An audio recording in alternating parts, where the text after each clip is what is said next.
Hi, man. What's up? How you doing? Was this too quick a transition? You know what I mean? Like 9, 10 black dudes in a row and then like the whitest man on the planet. Let your eyes adjust. I was watching George Bush today, man. I don't want to be a dick or anything, but could that guy like rehearse before he gives a speech? You know what I mean? Just say it like a couple of times. How awful was he during that hurricane? He's just walking out, man. He's just like winging it. Walking out on the White House lawn, there's like sun in his eyes. He's just out there like, there was a hurricane. People are wet.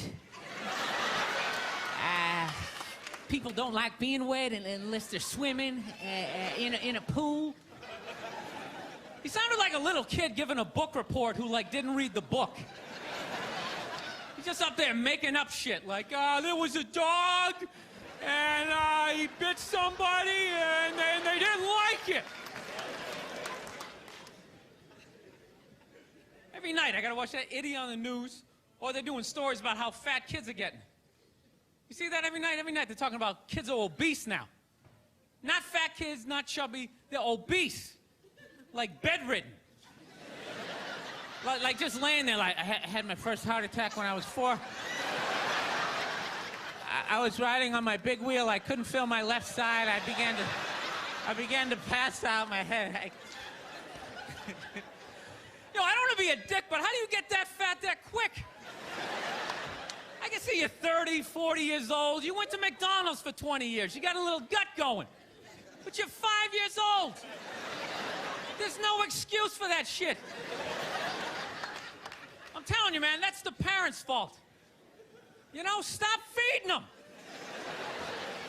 He doesn't have any money. You know, seriously. He can't go get a job so he can go buy more food. He's got to eat whatever you give him. Just put a plate of seaweed right in front of him. Go ahead, eat it. I don't want to eat it. Good, go to bed. Those are your options. I own you until you're 18. Do some jumping jacks. No, but these parents are ridiculous. They act like they have no control. They're like, well, I don't know what to do. I mean, I tried to make him eat a salad, but he didn't want to eat it. He was like, no, I want a cupcake. I said, you can't have it. But then he sat on my chest, and I couldn't breathe, and I just wanted to get up after a while. People, you need tough love at that moment. If your kid is obese and he's still asking for cake, you gotta be like, no, you little shit. You're eating carrots and celery until I can pick you up again. This is ridiculous. You got a goddamn hernia on your birthday.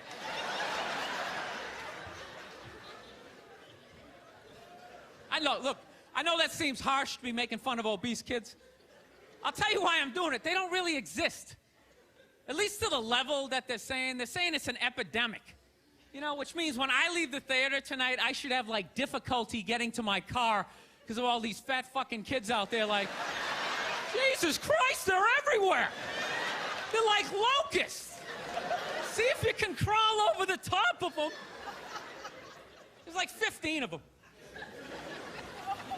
It's nice to be back here down in the South, man. I had a real weird experience last time I came down here. I was in Nashville, right? Sort of an awkward social situation, right? I'm sitting at this bar. There's this white dude sitting like 2 stools away. I don't know him. He doesn't know me. And that Terrell Owens story was in like sports news. So I try to make conversation. I'm like, man, look at this guy. This guy just signed a $40 million contract. He's already bitching, man. How much money do you need to make? And the dude looks at me. He's like, you know what I say? And then he looked over his shoulder, which I now know is the telltale sign that the N-word is coming, and it's coming hard. Oh yeah, it's not gonna be pronounced with the A, it's gonna be with the R, and he hit the R, he like stuck the landing. There was like a dismount, Klan members high-fiving in the background, like doing the wave. Just out of nowhere, so now immediately I'm looking over my shoulder like, what the hell are you doing?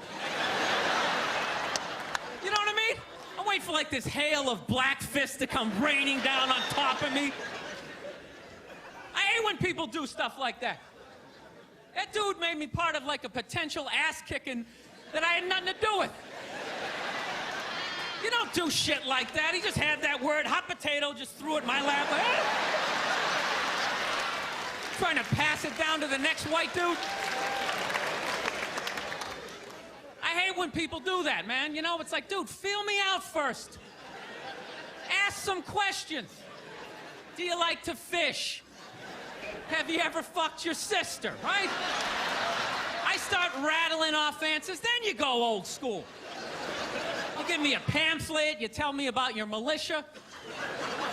Don't just dive into it. That dude was one of the angriest people I ever met. I should have known that word was coming, because he was just watching Terrell, right? Anytime I would bring up, look at man, that guy's talking trash, he would just like flip out. He won't shut up! You know those people get like so mad they're not even looking at you? Their eyes are up, you just shut up and play the game! You know what's funny? I don't even like Terrell, but now I love the guy. Because every time I see him talking trash, I know this idiot in Nashville is just losing his mind, like kicking over his kitchen TV. Shut the fuck up!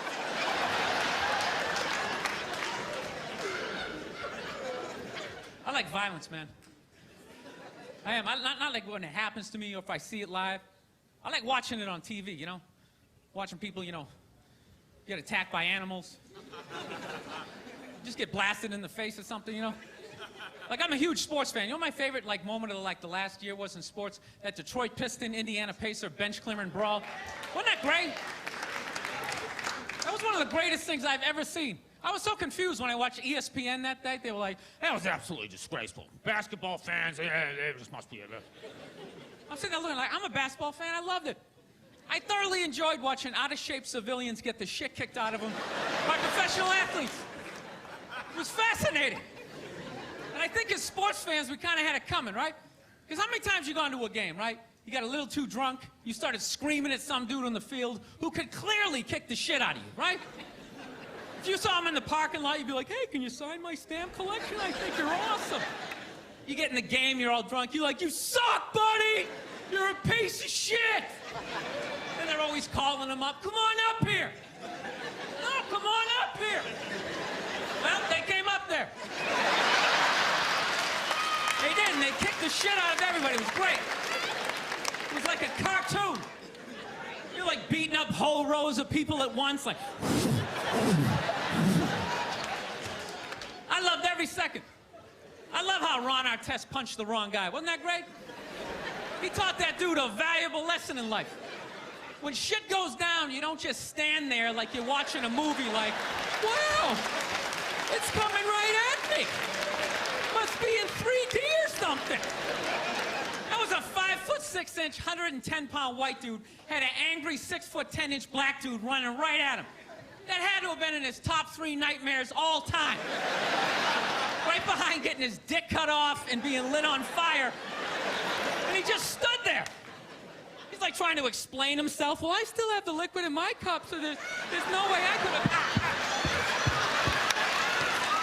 He's an idiot. Listen, I'm out of time. You guys were awesome. Thank you very much.